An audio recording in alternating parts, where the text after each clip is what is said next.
मामा ने अपना हाथ सहलाना शुरू कर दिया। तभी मैंने उनका हाथ हटा दिया और पलंग के नीचे सो गई। कहानी शुरू करने से पहले हमारे चैनल को सब्सक्राइब करें ताकि हमें मोटिवेशन मिलता रहे और आपको हम नया नया कहानी लाता रहो। तो आइए कहानी शुरू करते हैं। दोस्तों, मेरा नाम पिंकी है और मेरी उम्र इस समय 18 वर्ष की है। मैं दिखने में बहुत ही सुंदर लगती हूँ। मेरे कॉलेज के सारे लड़के मुझ पर फिदा रहते थे और मेरे आगे पीछे घूमा करते थे। मेरा पूरा परिवार गांव में रहता है।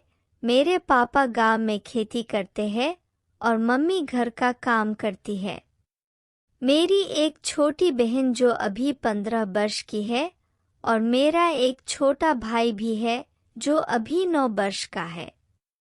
ये बात मई जून की है, जब मेरे कॉलेज की छुट्टी थी। तभी हमारे मामा यहाँ पर शादी थी, तो पापा ने मुझे और मेरी बहन को 1 महीना पहले ही मेरी मामा के यहाँ भेज दिया था, तो हम लोग वहाँ चले गए। मैं काफ़ी दिनों बाद मामा के यहाँ गई थी क्योंकि मैं पढ़ाई के कारण अक्सर नहीं जा पाती थी। मेरे मामा और नानी बहुत खुश हुए और हम दोनों का बहुत अच्छे से स्वागत हुआ। मेरे छोटे मामा जिनकी शादी को लगभग 6 महीना हुआ था, वे बचपन से ही मुझे बहुत ज़्यादा प्यारी करते थे। मेरे और मामा के बीच काफ़ी अच्छी दोस्ती थी। मेरे छोटे मामा मुझे देखकर बोले कि पिंकी, तुम इतनी खूबसूरत पर बड़ी हो चुकी हो। उनकी बात सुनते ही मैं शर्मा गई। फिर मामा ने मुझे अपने गले से लगा लिया। तभी मुझे कुछ अजीब सा महसूस होने लगा। फिर मामा बोले, अरे पिंकी, तुमको याद है मैं बचपन में तुम्हें बहुत खिलाया करता था? अब तो तुम बहुत बदल गई हो, मुझे भूली तो नहीं हो? मैंने कहा, कैसी बात करते हो मामा जी, मैं आपको कैसे भूल सकती हूँ। पर मुझे ये नहीं पता था कि मेरे मामा के मन में क्या चल रहा था है, और वे जिस प्रकार मुझे देख रहे थे उससे मुझे बहुत अजीब महसूस हो रहा था। फिर शाम हो चुकी थी। फिर हम लोगों ने खाना खाया और फिर मुझे नानी ने बताया कि तुम्हारी छोटी मामी 2 महीने से अपने गाँव गई है। उनके गाँव में पेपर चल रहे हैं, वो शादी ले 1 दिन पहले आएगी। मेरी छोटी बहन मेरे बड़े मामा के बच्चों के साथ सोने के लिए चली गई और फिर नानी ने मुझे बोला कि तुम जाकर छोटे मामा के उनके कमरे में जाकर सो जाओ। तो मुझे बुरा लगा और मैंने नानी को मना कर दिया, लेकिन मेरे पास कोई और दूसरा रास्ता भी नहीं था क्योंकि मुझे फिर अकेले छत पर सोना पड़ता। इसलिए मैं छोटे मामा के कमरे में सोने के लिए चली गई। मैं जब कमरे में गई तो मामा सो चुके थे। फिर मैं भी सो गई। फिर लगभग 1 घंटा बाद मामा ने करवट बदली और उनका हाथ मेरे उस पर आ गया। मुझे लगा कि मामा सो चुके हैं, इसलिए मैंने कुछ भी नहीं किया। मेरे तरफ से कोई जवाब न मिलने के बाद मामा ने अपना हाथ सहलाना शुरू कर दिया। तभी मैंने उनका हाथ हटा दिया और पलंग से नीचे जाकर सो गई। जब सुबह मामा उठे तो वे मुझसे नज़र नहीं मिला पा रहे थे और मुझे पता चल था कि मामा रात में सोए नहीं थे, वे जानबूझकर सब किए थे। मैंने ये बात मेरी सहेली तनु को बताई। तनु बोली कि देख पिंकी, ये बात तो साफ है कि तेरे मामा ये सब जानकर किया है।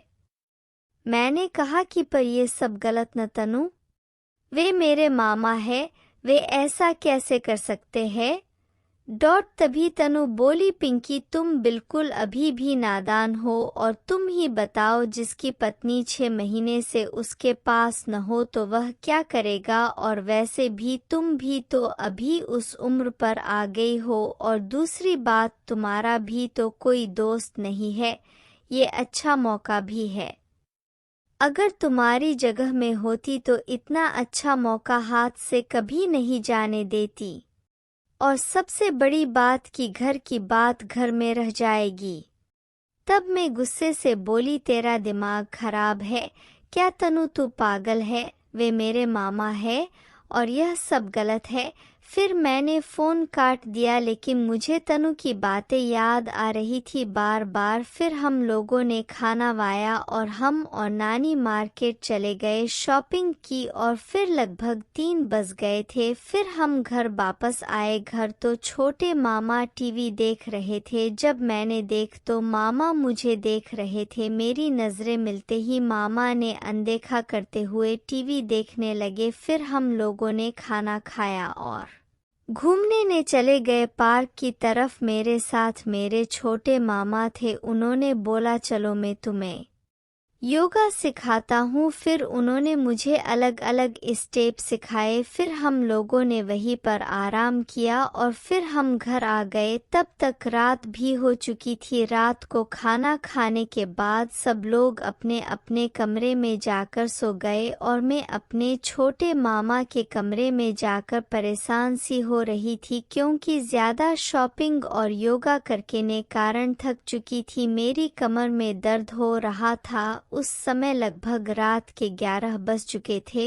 और सब लोग सो चुके थे। कुछ देर बाद छोटे मामा कमरे में आए और पूछने लगे क्या हुआ, सोए नहीं अभी तक? तो मैंने बताया कि आज थक गई हूँ तो अभी नींद नहीं आ रही। तो उन्होंने कहा कोई बात नहीं, मैं तुम्हारे पैर दबा देता हूँ। मेरे मना करने के बाद भी नहीं माने तो पैर दबाने लगे और काफ़ी समय तक दबाते रहे। अब मुझे नींद आने लगी थी। मुझे क्या पता था कि पैर दबाने की कीमत क्या चुकानी पड़ेगी। फिर उस रात उन्होंने कुल 4 बार वो सब किया, जिस कारण मैं सुबह उठ तक नहीं पाई। सुबह मैंने तबीयत का बहाना बनाकर सोती रही और जब मैं दोपहर में उठी तब भी मुझे बहुत दर्द हो रहा था। तो मैंने ये सब मेरी सहेली को बताया तो उसने मज़े लेने शुरू कर दिया। तो मैंने गुस्से आकर उससे बात करना बंद कर दिया, लेकिन लोग